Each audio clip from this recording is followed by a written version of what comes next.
The PS5 has now been out for almost 2 years. It's coming up to it anyway, near the end of this year, because it came out at the end of 2020 and it's still extremely hard to get, even since day of release. You may be able to get it from certain places, and I will mention the main place to get it from right at the end of this video, but what I'm going to be talking about for you right now, if you should get this console now, or if you should wait for something like the PS5 Slim or PS5 Pro to come out, which people were expecting possible hints or rumours at maybe next year. We all know that the PS5 is one of the best bang for buck consoles that you can buy in comparison to, let's say, something like a PC. However, I'd still argue that things like Game Pass still gives Xbox the advantage, as they have a better choice for the average gamer, and it also allows you to have decent content, old and new. Now, I don't know if Sony's vision will eventually become better within this. I'm hoping that we end up seeing some more PS Now releases that are actually brand new games, for example things like Horizon Forbidden West, or even God of War Ragnarok being on their day of release, instead of having to wait out, bordering 2 years for some of the earliest releases that they've got on there. But when it comes to the price of PS Now, it's actually rather competitive in comparison to Xbox Game Pass anyway. You could basically end up spending, I think it's something like £80 and get a whole year for that, versus something like Game Pass where you're looking at paying $10.99 a month for Game Pass. So I hope they do maybe make annual subscriptions a thing for Game Pass. It'd be interesting. PS Now is definitely something I will get so that I can play different games for the channel, for example, and talk about them there,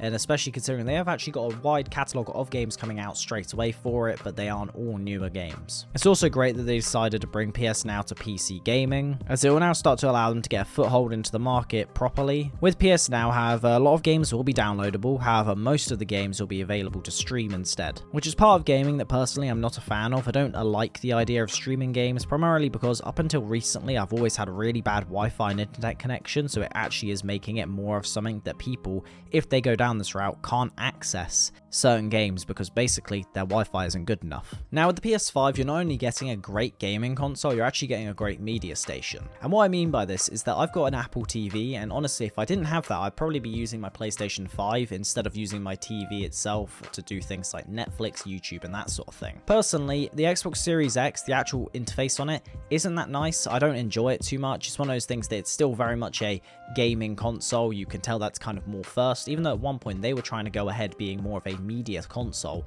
than anything else. But to be honest, it just makes me think of Windows 8 too much. Pretty much everything that your TV can do, your PlayStation can do as well, and honestly look good whilst doing it. Now besides the media and PS Now elements of this console, what are you actually getting when you purchase this thing? We all know about the controllers. Haptic feedback is actually really nice, and I can't lie about that. It's one of those things that you never knew you needed. And the design on these controllers is amazing and is better by far than the Xbox controller. I find the Xbox controller more comfortable in terms of how it's laid out. However, the actual PlayStation controller looks nicer. It has a lot more care and design to it than the Xbox one does. And as well as that, the red controller on the PlayStation looks amazing, especially because of those engravings. Now, one of the more personal areas that I don't like when it comes to this console is the size factor. I know a lot of people think the thing looks amazing and thinks the PlayStation 5 looks incredible. Personally, I don't. I think it's actually probably the ugliest console that we've had.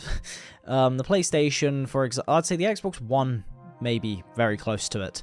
But in terms of like compact factor, I think the Xbox One X is so much better, or the Xbox Series X is so much better. The Series X is incredible. The fact that it is as small as it is in comparison to the PlayStation, I'll show you on screen now of kind of the actual size difference when they're stood next to each other and where they can fit in comparison. The PlayStation kind of just feels like they're still going for this like more like kid element to it, I guess, best way of putting it, or like the RGB pro gamer sort of approach to everything.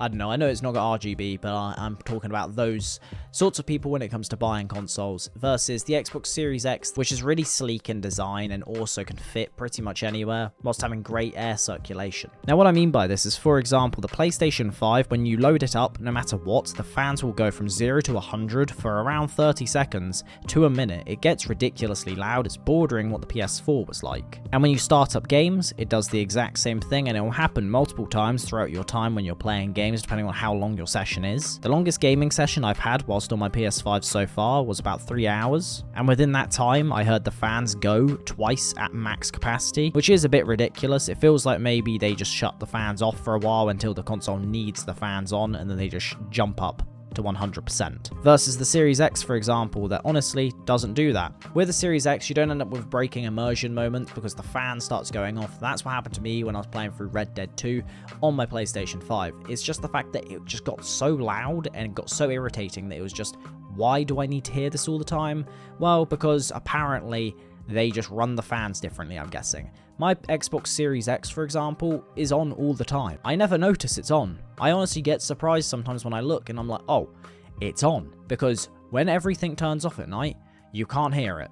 It's ridiculous. The PlayStation 5, however, if I left that on all night, once every probably about 2 hours, you'd just hear a fan booting up at max capacity. It is a bit ridiculous, but to be fair to it, when it's not got those moments happening for about 30 seconds to a minute, normally you end up in moments of just pure silence, because it does do air cooling quite well when it's having to actually work properly. Now though, the main question is, where can you buy one? Because it doesn't matter, and most likely if you're watching this video, you already know you want a PlayStation 5. So where is best to buy? Probably Amazon. That's going to be my honest opinion. I bought mine from Amazon. My Series X I got from where I work. However, the PlayStation 5 itself is actually the case that I just went on Amazon and I got lucky.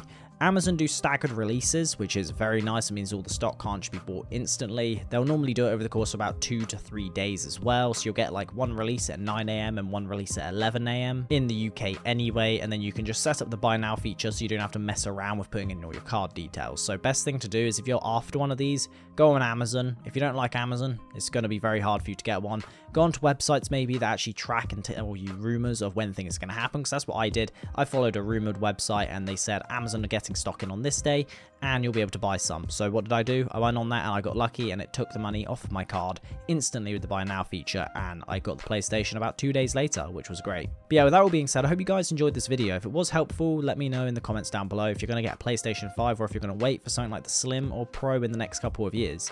So yeah, hope you guys enjoyed. Make sure to leave a like, do subscribe for more content like this on the channel. I upload gaming content every single Friday and whatever I want on Wednesdays. I try to upload one gaming critique a month roughly, so if you want to see any of those, make sure to go check them out as well. That's all on the front of my channel. And with that being said, thank you for watching and have a good one.